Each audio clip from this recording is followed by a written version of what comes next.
Let's talk about it. Let's talk about it. Let's talk about it. Let's talk about it. Let's talk about it. Let's talk about it. On the field. Hello, hello, hello. I'm so glad that you're here today. I'm excited about our guests, and I'm going to pull him up and then I'm going to respond. We've got someone already. CTR Media Network, a new standard of broadcasting. Yes, we love the Vera Thomas Show. Thank you so much. Thank you. And I'm sure this is Tina. Thank you so much. We are so excited. This is a serious conversation. We want to talk about things that are going on that we need to address. So I am so honored to have my guest here, Professor Kamau Kenyatta. And let me tell you a little bit about him, and then I'm going to give him the floor to share more. So, Professor, I keep wanting to call you Doctor. Yeah, Professor, you Professor can call me Kamal, that. You can call me that. you probably have enough experience to be a doctor. Well, I'm sure. But Dr. Kamal Kenyatta is an author, speaker, and professor. He has taught African American studies for 25 plus years at various colleges and universities, where he developed a reputation for honesty and clarity. His goal is to help Black people reframe and center their understanding of our history and culture to create a vision of victory. He has degrees from Jersey City State College, Princeton Theological Seminary, and Temple University. Professor Kenyatta is the author of the new book, The White People Show: How to Understand Racism and Still Be Wrong About It. So, how are you doing today? I'm doing great, and thank you for having me on your show today. Well, I am honored to have you here, and I am looking forward to this conversation. And I am going to right now give you the floor and let you share. Oh, someone says, wow, that's impressive. Yes, he's very impressive. Him and I had a long conversation before he came on here, and the man is amazing. And so I'm looking forward to him pouring in to our audience today. So I'm going to give you the floor and just kind of share a little bit about your journey and why you have this passion for the work that you're doing. Well, thank you. I started on this particular journey close to 30 years ago, a little more than 30 years ago. I kind of backed into it. And it actually happened when I was at Princeton Theological Seminary. There were things that were being said in classes that kind of glossed over Black people in places where Black people should be, particularly in places in Africa in history. And it caused me to dig a little bit more to try to find out, well, why is this? Why are we not included in the discussion, that is African or Black people?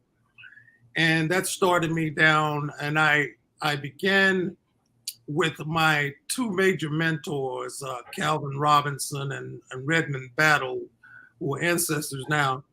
And they opened my eyes to a whole different world. And in a sense, I was reborn at that time.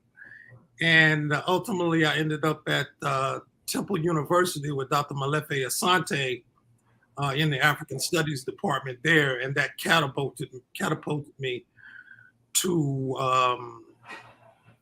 just dig and dig more. And then as a professor, I have learned over the years many things from the students. Teaching has caused me to helped me to be an even better professor because you have to kind of know what you're talking about when you're in front of a class, especially if you find in that class some very sharp students. And I've had some extremely sharp students over the years. and they've helped to make me a better professor.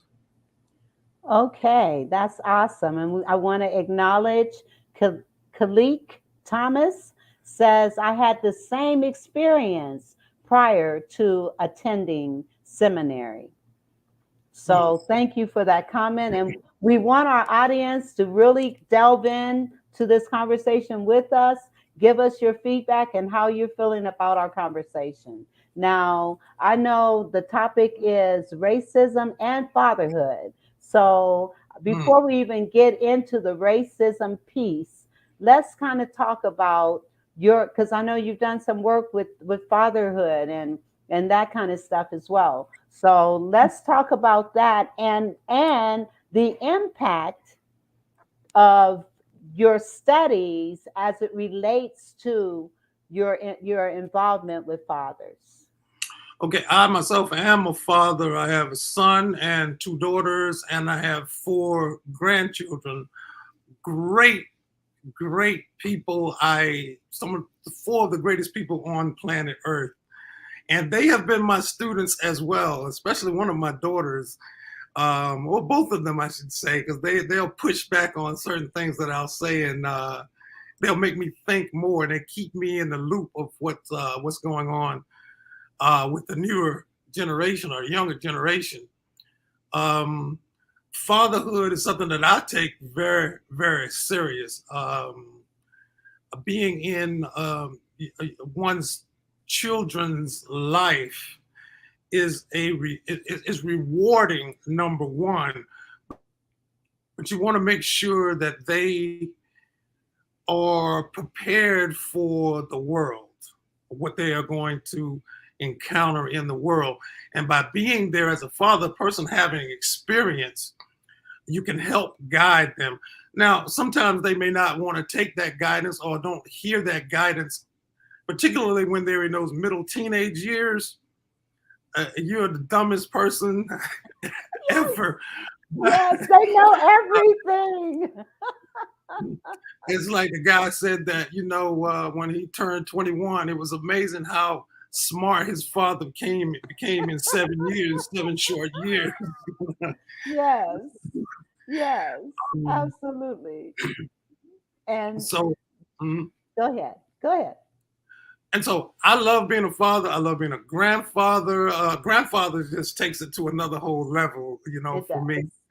But and I think it's important for every community to have the fathers to be in that place. Now, where those fathers, the biological fathers may be absent or not there, you have grandfathers, uncles, cousins, and so forth that can fill that gap for young men and women to serve as role models.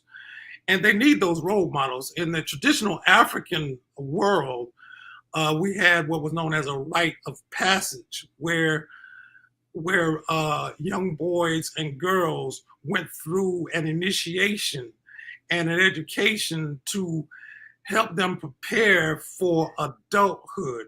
And then the community would designate that they are now men and women because they now understand the roles that they play within the society. Enslavement broke that up for us, and we have not been able to fully get a good footing, except in certain communities is stronger than other communities. So that rite of passage was where the community of men and women showed boys and girls what it meant to be a part of that community and their role. And so now we'll have in our communities little 8-year-old and 9-year-old boys saying, "I'm a man." You're not a man, but that means that there is no instruction there.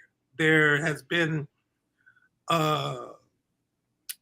something missing. There's a missing piece there. And but like I said, the key to that is men in the community. I used to work with a group. We did a male rites of passage within the community. And there are several of them all over the country still to today.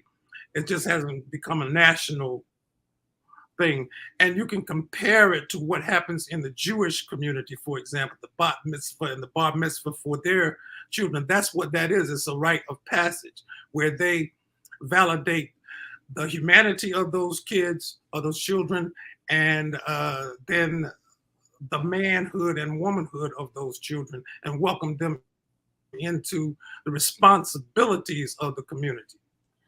And can you imagine let me ask this way.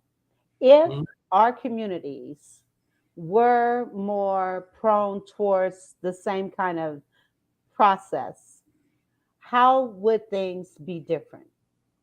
Oh, you would see a dramatic difference in our community because there would be accountability.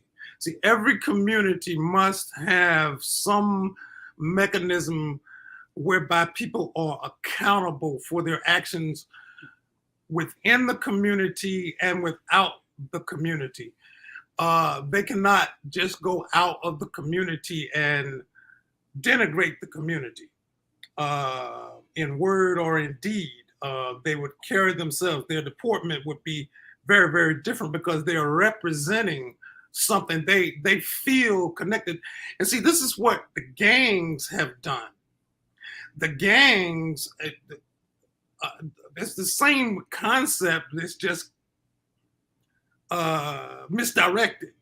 The gangs make those young men and women feel like they are part of something big, something bigger than themselves. And this is why they will do all those things that are asked of them, because they feel there's a sense of accountability there. So if we were to have this in place, there would be, number one, that sense of accountability. And second, within the community, we would hold each other to a different kind of standard. We would not call each other out of our names the way we do, which has become just epidemic almost and accepted, which I have a big piece that I do on that because it's illogical. It destroys us. Yes. So if we were to have these things in place, we would see a difference in our economics, how we deal with each other economically, socially, as well as politically. We would have some kind of power. Number one, starting with an economic base. And it's not that this has not happened for us in this country. It's just that we were not prepared for the backlash when we did. And one of the greatest examples, of course, is the Oklahoma massacre there. I mean, those people were together.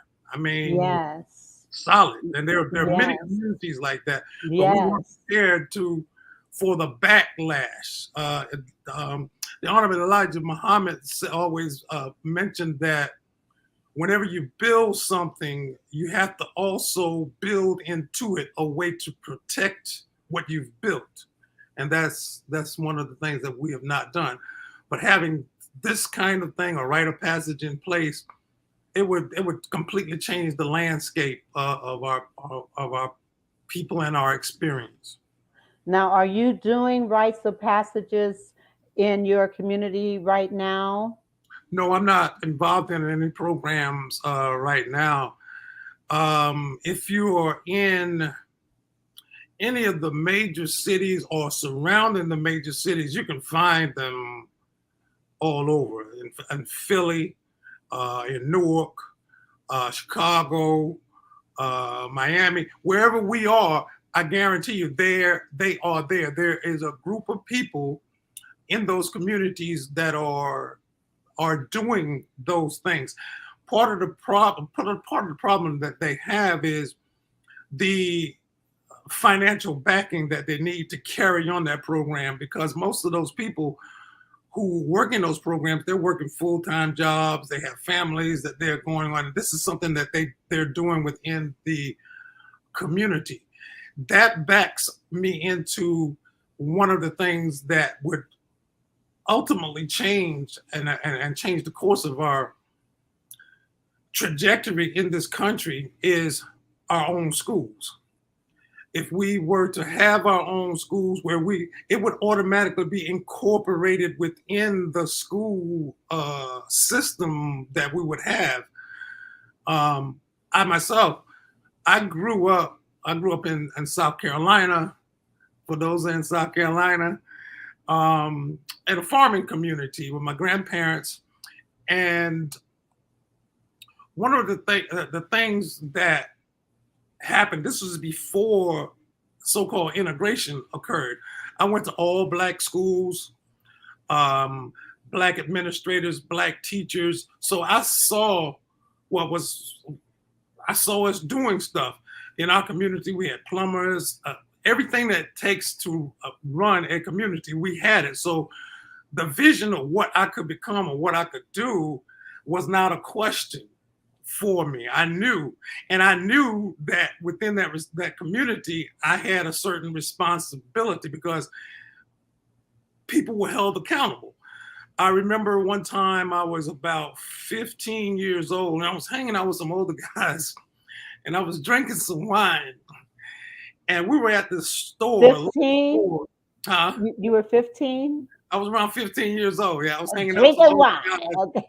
and they had given me some wine, and we were at the store. It was owned by this guy. It was called Mr. Turner's store, and we would play pool in there, and we would eat and so forth. And he saw me hanging out with these guys, and he pulled me into one of his little back rooms, and he sat me down, and he said, your family would be ashamed of you. They did not raise you this way. He said, those boys out there don't have no direction. He said, he laid me out, and I never forgot that. But that's the kind of responsibility that people could say. You could talk to kids, and and then I was hoping that he wouldn't tell my grandparents, because if he told my grandparents, you'd be in trouble. Yes. So there was that sense of community and sense of responsibility toward all the people in the community, particularly the children. Yes, and it takes a village. I want to respond to some of our guests. Joseph says our own schools with rites of passage built in is key. Mm-hmm. Yeah, absolutely. Absolutely. Because then we could get control of the minds of our youth, and we could direct them into the path that we need them to go into. And this is not something that's abnormal. Every community does that. The Chinese community, the Jewish community, Italian, everybody has that mechanism in place. We have it in fragments because of our history in this country. But that is the key. If we had our own independent schools, you would see a dramatic difference. Just think about the HBCUs and the impact that they're having on our young people. The quality of people that come out of there from all types of areas. Yes. Let me respond to another. He says, Khalik is asking, what is the biggest issue that keeps us from evolving collectively as Black people? Okay, he may not like the answer that I'm going to give because it's going to sound simplistic, but it's a huge piece of what I do. One of the things I ask when I start all of my classes, I ask the students, and these are African American Studies classes, and they're diverse students in there, what's the number one problem facing Black people, African people? And I get all kinds of answers. In fact, I start writing the answers on the board. And what they're giving me are symptoms of the problem. Okay. And I point out to them that the number one problem facing Black people is racism, white supremacy. And I know most people recoil at that at first. It's like, how can you say that that's the problem? And then I go through a process of showing them that basically everything stems back to that.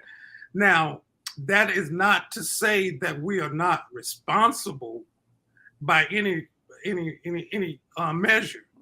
We are responsible, but we must take into consideration the impact of global racism, white supremacy, not only on black people, but all people of color. Yes. And then I get into a real deep define racism for me. And that's when people get all over the place.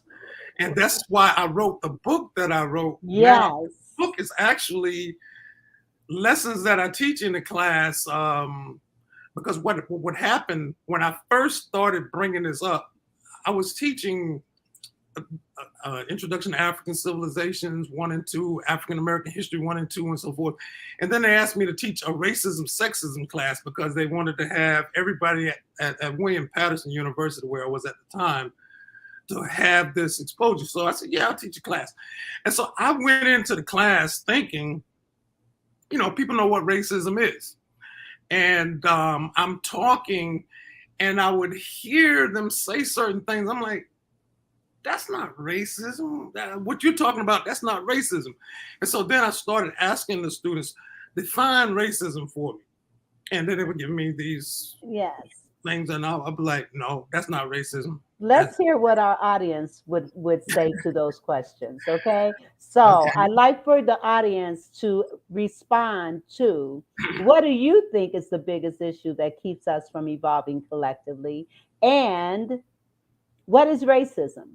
How would you define racism? Now, Professor Kenyatta is going to share with us the true definition, but just for the sake of this show, let's hear what our audience is saying. Now, Khalik also said, what is our greatest weakness or shortcoming? How would you respond to that? Our greatest weakness or shortcoming. Our greatest weakness is actually our greatest strength as well. We are too, how will I say this? We are too naive Okay. about the world and how it sees us. We want to believe that everybody loves us because we're a loving people. We are. Everybody else is that same way. However, history has demonstrated to us that that is not the case, and we have been abused. I mean, like no other human branch of the family in the history of the world has been abused, both physically, psychologically, Yes. verbally, and Yes. we're still encountering that. And we want to believe that the rest of the world really wants to help us, and they really don't want. Some of them do, but for the most part, we have to look to ourselves. My mentors used to tell us there's nothing that's coming out of the sky, there's nothing that's coming out of the ground, or that's coming out of the water under the ground to save us. It is we that must save ourselves. But we have to have a clarity about who we are in order Yes. to do that. Exactly. I want to respond. Diane, she's my aunt. Thank you for being here listening. And she says, yes, it takes a village. And she says, yes to the comments you were making. Now, Lance, he says, I agree with Professor Kenyatta that it is white supremacy. I would say our greatest weakness is confidence in ourselves. And Yeah. I agree with that. I agree with that. But why do we not have confidence in ourselves? Because our confidence in ourselves was undermined for over 400 years due to racism, white supremacy. yes, They made us feel, hey, you didn't come from anywhere. You didn't do anything. You are nothing. You're ugly. Blah, blah, blah, blah, blah. Just think if you took a 3 or 4 year old child and began to tell them that for the next yes, 10 years, exactly. what happened to them? Exactly, exactly. And Diane, she says, we ourselves are our greatest weakness because of being brainwashed.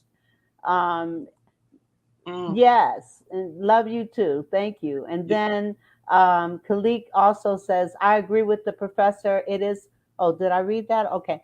It's the truth, not because it's the truth that one group is superior to another, but it's the device of white supremacy that causes us to view ourselves as other than what we are. And, I think Right. about, I watched the hearings today and the way that those two um, black workers, voter workers, the way they Mhm. were treated, and but it was not just them. I mean, there were a lot of people that saw the brunt of what was going on to set to destroy our democracy in Mhm. essence, but the Yeah. way that we have been treated throughout our lives in the workplace, in society, Yeah. everywhere. It's Mhm. everywhere. And we need to really focus. And we were talking earlier before the show started about trying to get across to white people this whole issue of racism and white supremacy. And you made a very valid point, and I want to give you the floor to kind of talk about that. Okay, I take a real hard left turn on this, but I'm in good company. I kind of took my lead on this from the late great Derek Bell, who wrote the book Faces at the Bottom of the Well. Derek Bell was the first African American professor at the law school at Harvard, and when he wrote that book, that was in the late '80s, early '90s. His position was that racism is permanent and we're not going to get rid of it. You're not going to get rid of it. And he received a whole lot of flack. I mean, you just can imagine at the time. And it was when I read Michelle Alexander's book, The New Jim Crow. She's a lawyer as well. And she studied with Derek Bell and she had discussions with him. And she talked about the arguments that she would have with him trying to refute that. But she said since that time, she has realized that history has bared out the truth of what he was saying at that time. Because here's the name of her book, The New Jim Crow. We thought Jim Crow had been put to rest, but he wasn't. Jim Crow is back now, even stronger in some instances. And so I had to rethink that myself because I was on that track of, yeah, we're going to reform and do stuff. At the university level, I teach anyone who comes into the class, and I have no problem. However, I do not now try to educate white people about racism. There's another book, and this woman is from England. I forget her name, but the title of her book is "Why I Don't Talk to White People About Racism Anymore." you know, that's the name of her book, because racism, to understand the concept, is a very, very simple concept. And for when you're talking with someone and they claim they can't understand what you are talking about, they don't see what you're experiencing, they don't validate or they invalidate your experience. It's like, okay, why am I talking to this person? Why am I expending my energy on this person? I need to expend my energy elsewhere. And our mentors used to tell us, because people would say, what you're teaching is hate and so forth. And he's like, no, we're not teaching hate. We have so much work to do with our own people. We don't have time to hate anyone else. We're trying to love our own people. And we don't have time to hate anyone else. And that's not what racism is really about. Anyway, it's a byproduct of it, but not it. So, how would you define, what would be your definition for racism? The definition of racism is the belief or doctrine that one or one's group is superior to others based solely on skin color. To say that more pointedly and historically, it is the belief held by white skinned people that they are superior or they're better than those who are not white skinned. That's the core of what racism is. And they are the only group of people in the history of the world that has espoused and enforced and maintained that belief through military, through religion, and through education. No one else has ever done that. Black people have never claimed anywhere in our history that we are superior to others because of the color of our skin. Now, the ancient Egyptians claimed they were superior, but they had a superior culture, and they did.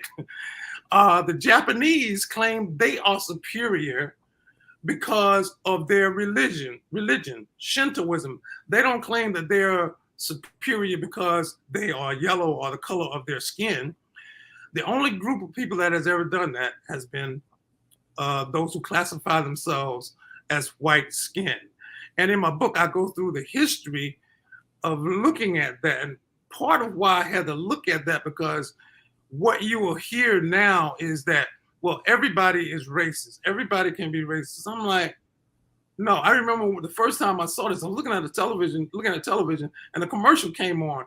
And you had white people, black people, Indian people, Asian people, and everybody was like, we're all responsible for racism. And the black people, I'm like, hell no. I'm like, this is what we've been fighting against for 400 years. This is what Dr. Martin Luther King was fighting against. How is it now that we are responsible for racism? And I liken it unto, if you look at, if you have a woman that's in an abusive relationship, or a woman that has been raped, and you turn around and tell her she is just as guilty of being raped and being abused as the abuser, we would all think that's ridiculous. Yes. And so that's that. So now that's what we're hearing now. We all got to solve the problem of racism. In fact, when anything race come up, and if you're in the room and you're the only one of the people of color in the room, they'll turn to you like, okay, what do you think? I'm like, well, why do you think I got to solve the problem? But this is what the person I was telling you about, what going back more directly to your question, she deals, she's a white woman, she deals with addressing white people, the problem of racism with white people, because they will hear her more and better than they will, and accept it more than they will from me or you. In most cases, it depends on the environment, but that's usually the case. They will hear one of their own, and she talks about the fight that she has with that. I hope I answered the question there. Yes, you did. And that's why where cultural competence training is concerned, it's recommended that it be a diverse team to do it. You know, if it's only two people, then one should be black and one should be white. Now, Khalik, I'm appreciating the feedback we're getting here. Khalik says, is racism or white supremacy exclusively used by white people, or is white supremacy a state of mind that anyone dedicated to the agenda of white supremacy? Anyone who's dedicated to the agenda of white supremacy helps move it forward. And all of us are guilty of that to some degree, because you're in the pool, and you can't be dry while you're in the pool. And so it is a thing that is done by white-skinned people. It is a system that is set up, and it's worldwide now, global. And you can see it in just about every place that you go. The Europeans have a grip on the world economically, but more important, militarily. And this is how they're able to maintain that power. But then you have the psychological piece where the religion and the educational system reinforces. So I'll give you an example of how we buy into the European worldview.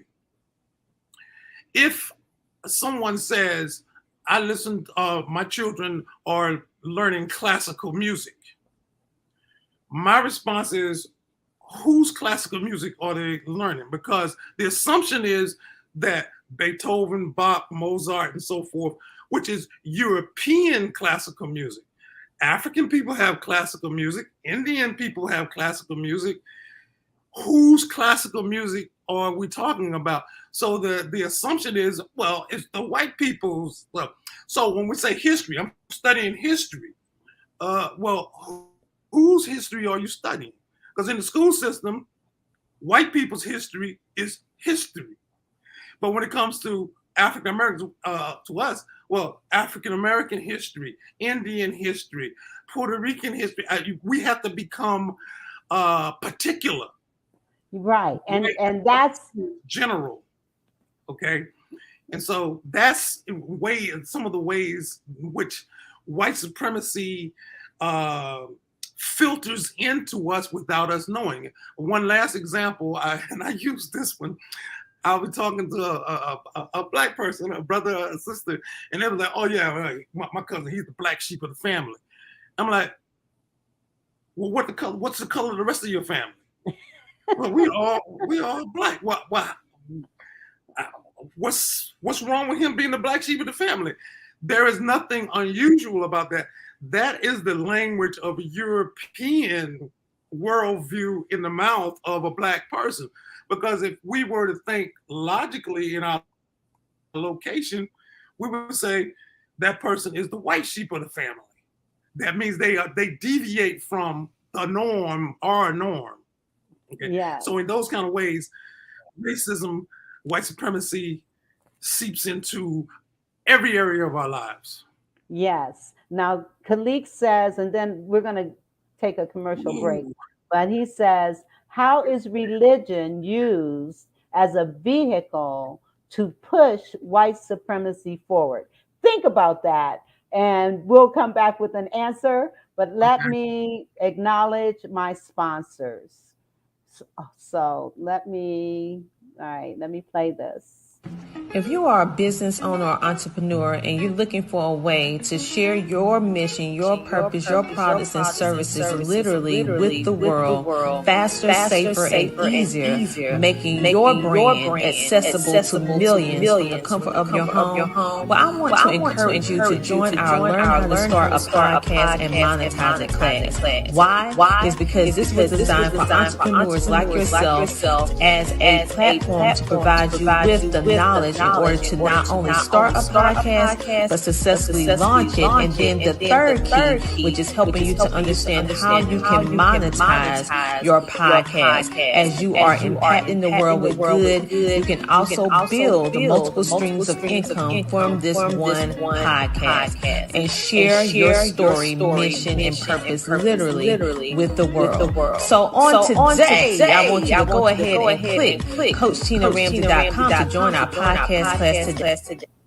All right, Coach Tina Ramsey. I'm a part of her group, and I'm telling you, the girl is the woman is awesome, and she will get you where you want to be. If you are interested in being a podcaster, please go to ctrmedia.com.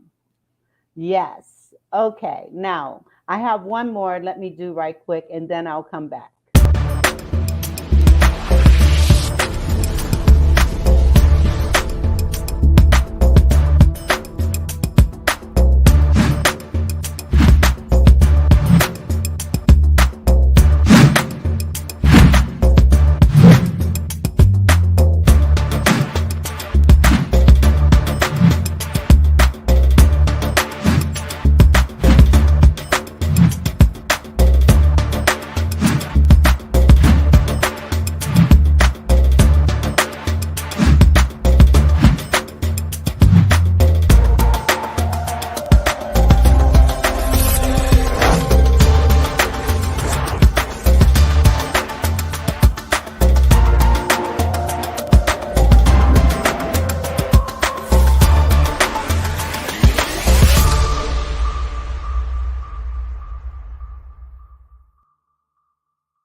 Success Express will meet your marketing needs. So go to expresssuccess.com. All right. I'm getting used to doing these commercials. Yeah, okay. Uh, so back to the question. And the question is, how is religion used as a vehicle to push white supremacy forward? That topic right there, I teach a whole semester on religions, but African religions, and so religion is one of the main pillars of white supremacy. You have the education pillar and the religion pillar that have been to, other than military and so forth, that have been used to not only push white supremacy forward, but to just maintain it where it is. Um, my mentors taught us about that, and a lot of people are going to have problems with this, and I know I've dealt with it for years. What is called the white God doctrine. Dr. John Henry Clark, who was another one of my mentors, often said that if your God does not speak your language, does not look like you, then you need to consider, where did this God come from? Because most people in the world have a God made in their image. In other words, their God reflects them. And so we must look first at what is religion. Religion is nothing more than the deification and the glorification of a people's culture. Wow. And so when you imbibe or ingest or take into yourself the religion of someone else who then says you must speak the language that we speak, you must wear the clothes that we wear, and so forth. That's not necessarily the religion, that's the culture. So all of the religions, Judaism, Christianity, the major world religions, the principles within those religions are sound. Where the problem comes in is where the cultural elements are imposed on other people. So, for example, when someone becomes, if they decide to become participate in Judaism, let's say myself, I decide to become a Jewish person, I must give up my name and accept a Jewish name. That's the culture. That's the culture. I must wear the clothing that maybe traditional Jewish people wore. That's not my culture. I can accept the principles within that religion without having to do that. The same thing with Islam. Why do I have to have an Arabic name as opposed to an African name? If I'm going to be, why must I learn to read Arabic? If God is not speaking, if God can't speak my language, he ain't got nothing to say. That God can't talk to me in my language, you know. Is what I say. I get kind of facetious on this topic. So racism, white supremacy, just think the white God doctrine. I mean, I grew up with this. I went to seminary and all of this. And one of the things that catapulted me or started me in a different direction was my last semester at Princeton Theological Seminary. And I had taken a class called, entitled World Religions Through World Literature. And we had looked at literature from all parts of the world. And the professor was standing in front of the room, in front of a map. And he was pointing out the places that we had looked at. And it skipped all over Africa. And I looked at the map. I said, you know, we didn't do anything with Africa. And I turned to one of my classmates, a young lady, and I said, you know, we didn't do anything, no literature from Africa. And she was like, so? And I was like, something is wrong. I'm getting ready to graduate from this school with a master's degree, and I know absolutely nothing about my own culture.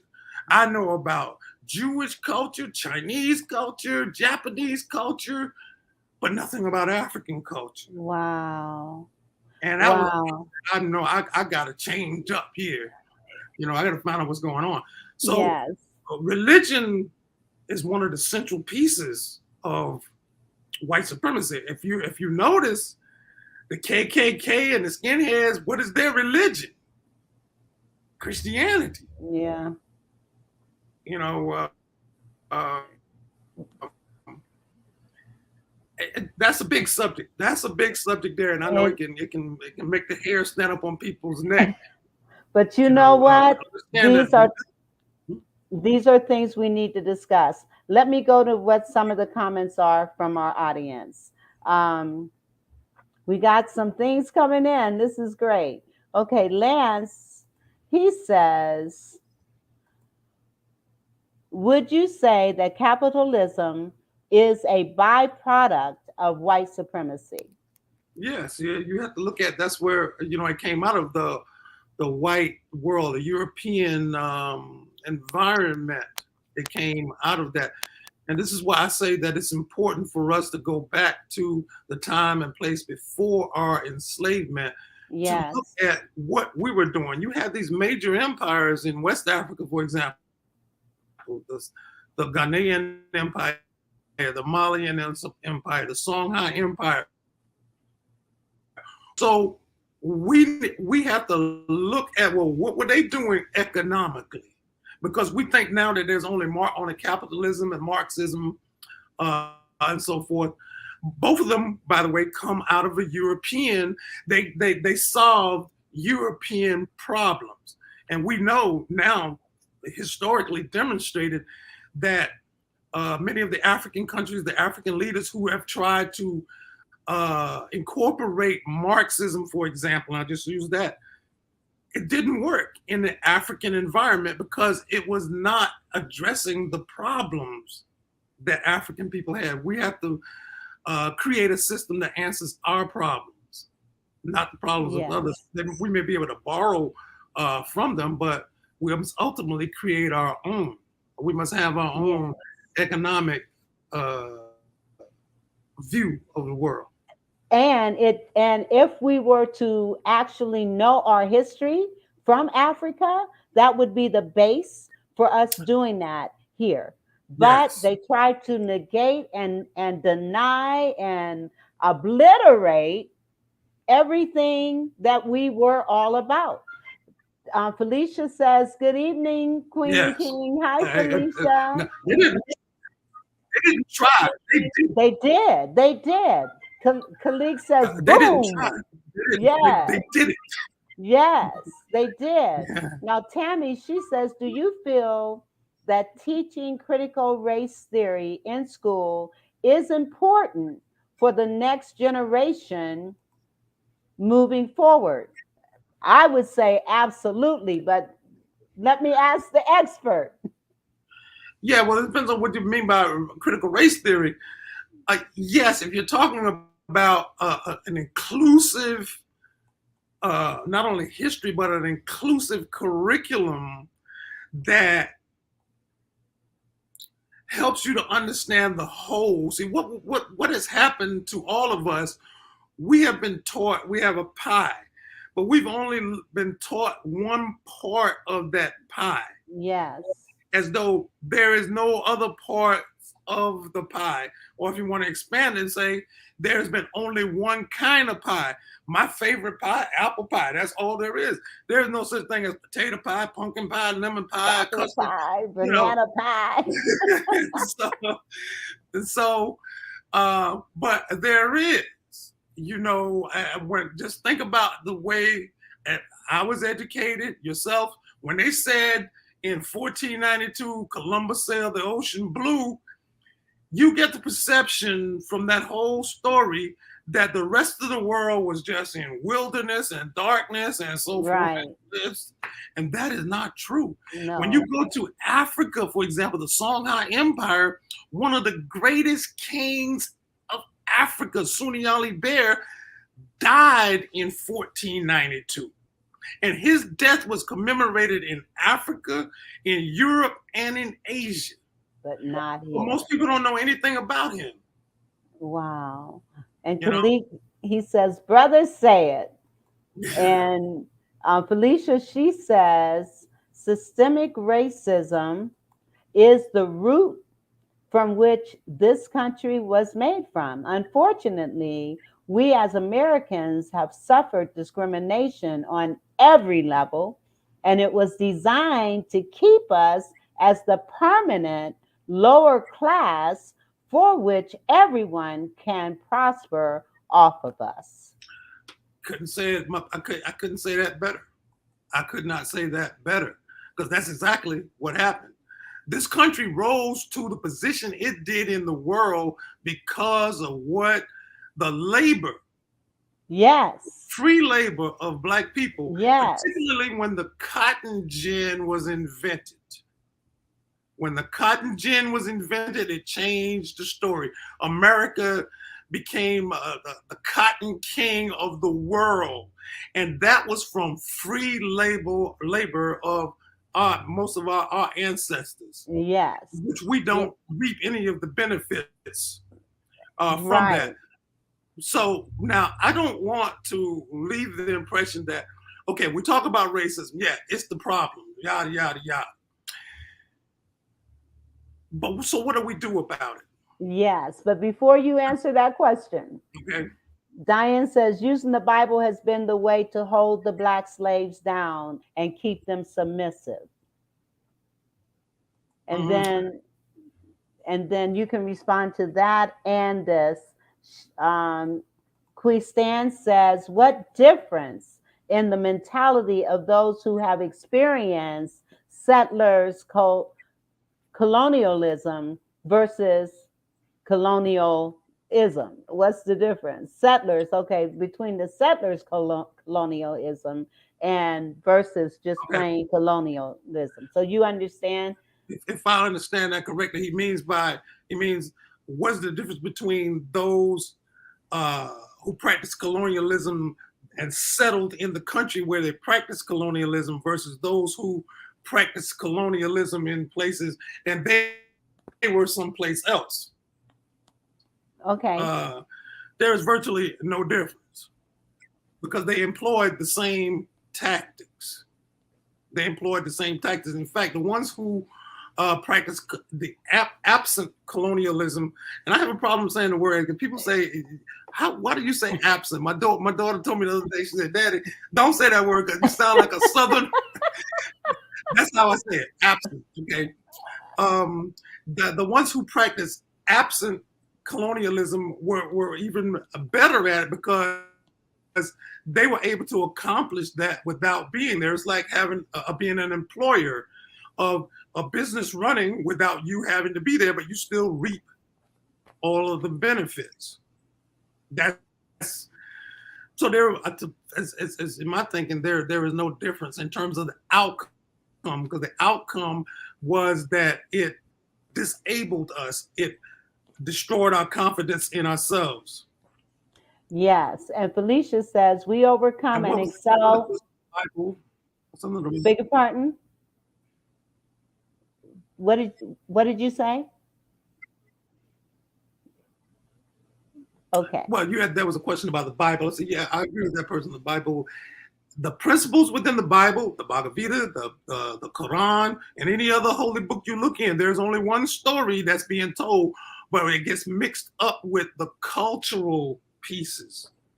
That's where the damage, and we as a people have not been able to take from that the principles and apply it to us. We have imbibed the culture that goes along with it. Instead, and that's yes, because if we understand the relationship, our spiritual connection versus religion, then we would be Mhm. more in tune with everything, our purpose, our everything, because spirituality is the key, not religion, but spirituality and understanding that. And Exactly. Exactly. um, Felicia says we overcome and excel regardless of the pitfalls they put in our path. We are all we need, and that is enough. We need to rebuild our communities by buying back our blacks. Yes. I'm going to hold on. My battery is about to run down on my computer because I don't have it plugged in. Oh, can you Um, plug it in? yeah. Hold on Okay, just a well, all right. While he's plugging that in, let me say that Felicia, she also says ownership is key, businesses, homes, and etc. Assets, and stop being just consuming, but producers, not just consumers, but producers. And we're seeing more and more of that as as we're coming into our own, as we understand that we have to take ownership of things, including ourselves, and accept responsibility for our actions and behaviors. And just because we are experiencing racism, and we experience it in every venue, let's be real, everywhere we go, we are facing it, and it's become even more prevalent. And so now we need to look at what are some solutions. Ownership is key. Ownership of businesses, ownership of property, ownership assets, and stop being just consumers. Yes. While he's doing that, I do want to air. Okay, you're I'm back. back. Okay. Yes. Yeah, because we do not want your battery to die. This is an important Yeah. conversation and I'm going to have you come back so that we can continue this. So you were getting ready to respond. To what was the question that we were talking about? Is racism or white supremacy exclusive? Oh, we already talked about that. Let me go back to, we talked about religion. We talked about capitalism. We were talking about critical race theory, and we talked about Yeah, that. it's going to be necessary going forward. You see, what they're doing, the attack on critical race theory, this stuff has been out there since the 1960s and 70s. But with the new rise of the Jim Crowism and the new racism, or the reemergence of racism, I should say, their white supremacy feels it's being attacked, that they're being overtaken. And to a degree, they are. And that ultimately will happen, and they will not be able to stop it. Right. I mean, Exactly. short of them just exploding the world with a nuclear bomb, it's they can't stop it. They cannot stop us. And this is what the piece what I end with my book, because when you talk about racism, we get into all the what appears to be negativism. But I end the book with the fact that we got to have a vision. And people say they said that where people don't have a vision, they They perish. perish. Yes. And you know what? I hate to cut you off. We ran out of time. Oh We ran my out God. of time. Yes, we ran out of time. And I wanted to pay a tribute to my sister that passed away in 2018, actually June 1st, but yesterday was her birthday. And so this has been an awesome conversation. I am having Professor Kenyatta come back so that we can do a part two of this topic. I appreciate our listening audience being here. and being a part of this conversation. And when we publicize it, have more come in, because this is valuable information that we need to understand. You know, if we don't understand our history, we are bound to repeat it, which is exactly what's happening right now. We're going back to what happened back in the 30s, 40s, 50s, and 60s. And we gotta find a solution. We have got to find a solution. So I want to thank you, and I'm going to pull you down, but don't leave. I want to just play this. I want to thank you for inviting me to your show. I really enjoy it, and I look forward to doing it again. Yes, well, thank you. I really appreciate you being here. And I do want to close with my sister.